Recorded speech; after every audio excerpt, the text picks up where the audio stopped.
Hello friends, this is Hiten Malik and today I am going to teach you some concepts of clock. Video by Shubham Tomar. Come on. Clock. आज मैं आप लोगों को clock में part 1 पढ़ाऊंगा जिसमें हम लोग कवर करेंगे basics, angle between hands of clock, time of angles 0 degree, 90 degree, 180 degree, मतलब कि 0 डिग्री का, 90 डिग्री का, 180 डिग्री का एंगल कब बनेगा वो टाइम निकालना होता है। Mirror image in clock and water image in clock. Start करते हैं हम लोग बेसिक्स से। सबसे पहले हम लोगों को क्वेश्चन ये पूछा जाता है कि 0 डिग्री का एंगल एक दिन में या फिर 24 घंटे में कितनी बार बनता है। हम लोग का बेसिकली आंसर आ जाता है एक बार, 2 बार या फिर 24 बार, लेकिन आंसर होता है एग्जैक्ट 22 टाइम्स। और अगर वो उसी को 12 घंटे में पूछे तो 11 टाइम्स। 90 डिग्री के एंगल की अगर बात करें तो 90 डिग्री का एंगल 1 घंटे में 2 बार बनता है और 24 घंटे में 48, लेकिन आंसर होता है 44। और अगर 12 घंटे की बात करें तो 22। 180 डिग्री का एंगल भी 22 और यहाँ पे 11। तो एक बार हम लोग रिवाइज कर लें कि बेसिक जो है कि 24 आवर्स में 0 डिग्री का एंगल 22 टाइम्स एंड 12 आवर्स में 11 टाइम्स। 90 डिग्री का एंगल 44 टाइम्स, 22 टाइम्स। 180 डिग्री का एंगल 22 टाइम्स, 11 टाइम्स। होप ये कॉन्सेप्ट आपको याद रहेगा। आगे, angle between hands of clock 320। जैसा कि देख रहे हैं आप लोग, ये एसएससी सीपीओ 2015 में सेकंड मीटिंग में क्वेश्चन पूछा गया था कि 3:20 पे घड़ी की दोनों सुइयों के बीच कितने डिग्री का एंगल होगा। इसको करने से पहले एक छोटा सा कॉन्सेप्ट जान लेते हैं। हम लोगों की घड़ी का जो सेंटर एंगल होता है वो 360 डिग्री होता है और ये 12 सेक्टर्स में हम लोग बटे होते हैं। तो एक सेक्टर की वैल्यू हो गई हमारी 30 डिग्री। और ये कहा जाता है साथ ही कि 1 मिनट में जो मिनट हैंड है वो 6 डिग्री रोटेट होती है। कितना डिग्री? 6 डिग्री। उसी 1 मिनट में जो आर हैंड है वो हाफ डिग्री रोटेट होगा। कितना डिग्री? Half degree. मतलब 1 मिनट में मिनट एंड और आर एंड के बीच 5.5 डिग्री का एंगल बनता है। चलिए, यहाँ पे हम लोगों को हार्स एंड मिनट्स दिए होते हैं। आर्स में आप क्या करो, 30 का मल्टीप्लाई कर दो, क्योंकि हम लोगों ने यहाँ पढ़ा है 30 डिग्री एक सेक्टर की वैल्यू होती है जो कि एक आर एंड 1 घंटे में पूरा करती है। और मिनट एंड 6 डिग्री से मल्टीप्लाई कर दीजिए, क्योंकि 1 मिनट में वो 6 डिग्री रोटेट हो जाती है। यहाँ पे हुआ 90, यहाँ पे हुआ 120।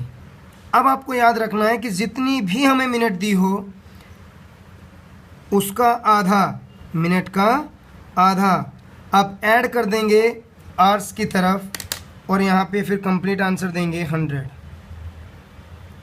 यहाँ पे 120। और इन दोनों के बीच जितना भी डिफरेंस होगा वो हमारा आंसर। जैसे यहाँ पे कितना डिफरेंस है? 20 डिग्री, तो 20 डिग्री हमारा आंसर हो गया। होप ये कॉन्सेप्ट समझ आया होगा। इसी पे ही एक क्वेश्चन और कर लेते हैं हम लोग।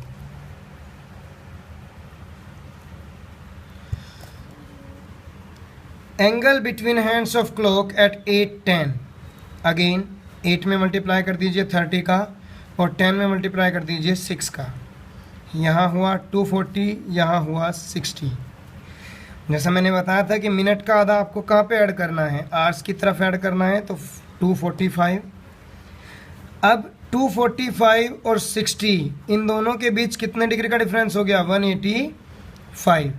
लेकिन 185 हमारा आंसर नहीं हुआ। क्यों? अगर आपका एंगल 180 डिग्री एक्सीड कर जाता है, बड़ा हो जाता है 180 डिग्री से, तो आपका जो फाइनल आंसर होगा वो 360 में से 185 को माइनस कर दीजिए, वो आपका आंसर होगा। वही आपका आंसर होगा। होप ये बात आपको समझ आ गई होगी। कॉन्सेप्ट हम लोगों को क्लियर है ये। Next, at what time between 4 and 5 the hands of a clock will be at 0 degree, 90 degree, 180 degree angle. चलिए 60/11 ये हमारी की रहेगी और इसी से ही हम लोगों को इन्हें सॉल्व करना है। पहले आपका काम रहेगा टी की वैल्यू निकाल लेना। टी हम लोगों के दोनों ट्राइब जितनी बार भी होगा छोटे वाली टाइमिंग हमारा टी होगा। 0 डिग्री की अगर बात करें तो 0 डिग्री के लिए इस की में डायरेक्ट टी का मल्टीप्लाई कर दीजिए, यानी 240/11 दैट मीन्स 21/9/11 मिनट पास्ट 4, और ये हमारा फाइनल आंसर होगा। बात समझ में आ गई होगी।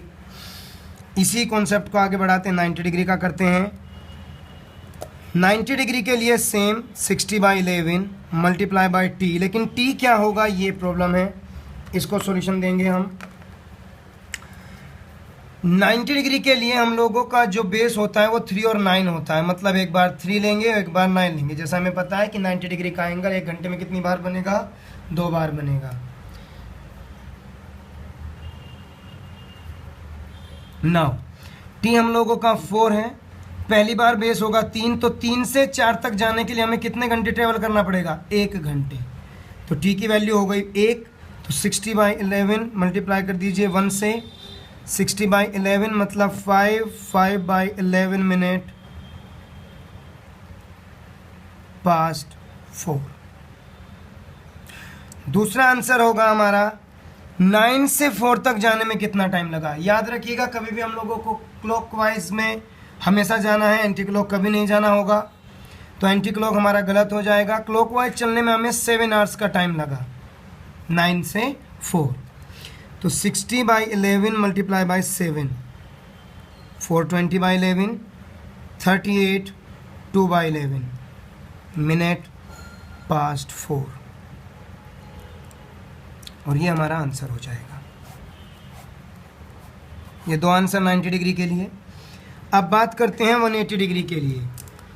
जब 180 डिग्री के लिए बात करते हैं तो अगेन 60/11 मल्टीप्लाई होगी टी, और यहाँ पे टी होगा, यहाँ पे देखिए बेस दिया जाता है 12 6, यानी 6 बेस दिया जाता है, और 6 से 4 तक जाने के लिए हम लोगों को क्लॉकवाइज में 10 आवर्स का टाइम लगता है। मल्टीप्लाई कर दीजिए किससे, 10 से। 600/11, 54 6/11 मिनट पास्ट 4, और यही हमारा फाइनल आंसर होगा। होप ये कॉन्सेप्ट समझ में आ गया होगा। स्विच करते हैं अगले कॉन्सेप्ट की तरफ। Mirror image in clock. क्या होता है, यहाँ से क्वेश्चन दिया जाता है कि मेरी घड़ी में सपोज 3:20 हुआ है, आपसे कहा जाता है कि मिरर में देखने पर क्या टाइम दिखाई देगा, या फिर मिरर में देखने पर 3:20 हुआ है, एक्चुअल में कितना टाइम हुआ होगा। जनरली हम क्या करते हैं, इसको मिरर इमेज बना के घड़ी के साथ और यहाँ पे सॉल्व करने की कोशिश करते हैं, लेकिन यहाँ पे अगर सॉल्व करेंगे तो हम लोगों से प्रॉब्लम हो सकती है, गलत होने के चांसेस ज़्यादा होते हैं। बेटर होगा आप इसे 12 में से माइनस कर लीजिए, उससे भी बेटर होगा आप 1160 में से माइनस कर लीजिए, और जो आपका आंसर आ गया वही क्या होगा, आपका मिरर इमेज होगी, या फिर अगर मिरर में दिया है तो एक्चुअल इमेज होगी। एक और कर लेते हैं, जैसे हम लोगों को दिया 8:33। अब ये 33 क्लॉक के अंदर बनाना थोड़ा सा प्रॉब्लम क्रिएट हो सकती है, लेकिन यहाँ पे 1160 में से अगर इसे हम डायरेक्टली माइनस कर दें तो आपका आंसर हो जाएगा 327, और यही आपका आंसर होगा। होप आपने ये कॉन्सेप्ट भी समझ लिया होगा अच्छे से। अब बात करते हैं वाटर इमेज के लिए। वाटर इमेज जैसा हमें पता है कि कुछ इस तरीके से वैरी करती है, तो यहाँ पे हम लोगों को क्वेश्चन दिया जाता है, जैसे क्वेश्चन दिया गया 720 कि वाटर इमेज क्या होगी बताइए। तो 9 और 3 के रेस्पेक्ट में हम लोग वाटर इमेज बनाते हैं, तो बेटर आप 9, 15 में से इसको बेस लेके चलेंगे। यहाँ पे ये 15 से कितना, 9 से कितना कम है, सॉरी 2, उतना ही इसको ज़्यादा कर दीजिए 11। यहाँ 15 में कितना प्लस है, उतना ही माइनस कर दीजिए, और आपका जो आंसर होगा वही वाटर इमेज होगा। एक और समझते हैं इसको। हम लोगों को दिया गया 348। चलिए 9, 15 अगेन, 9 से कितना कम है 6, उतना ही ज़्यादा होगा, यानी कि अगेन 3। 15 से कितना ज़्यादा है 33, उतना ही कम कर दीजिए। लेकिन हमारे पास यहाँ पे सिर्फ 15 है, बाकी का जो 18 होगा वो माइनस में जाएगा, और 18 माइनस में जाने के बाद आप 60 में से 18 को माइनस कीजिए तो आपका आंसर आएगा 42। लेकिन 42 यहाँ से भी कुछ ना कुछ जाएगा, क्योंकि ये पिछले वाले आवर्स का है, तो यहाँ पे एक आवर्स कम कर दीजिए, तो आपका आंसर हो जाएगा 242, और यही आपका फाइनल आंसर होगा।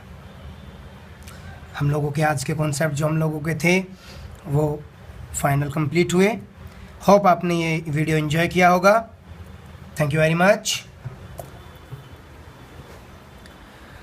दोस्तों, उम्मीद है आपने एंजॉय किया होगा जितना भी मैंने आपको समझाया कॉन्सेप्ट। ये चारों पांचों कॉन्सेप्ट जो भी थे हम लोग बहुत अच्छे से कर लेंगे, और नेक्स्ट कॉन्सेप्ट के लिए हम लोग वेट करेंगे। मैं बहुत ही जल्द दूसरा क्लॉक का पार्ट डालूंगा जिसमें बाकी के किए हुए क्वेश्चंस होंगे। ज़्यादा से ज़्यादा लाइक कीजिए, ज़्यादा से ज़्यादा सब्सक्राइब कीजिए, शेयर कीजिए, और keep learning friends. All the best.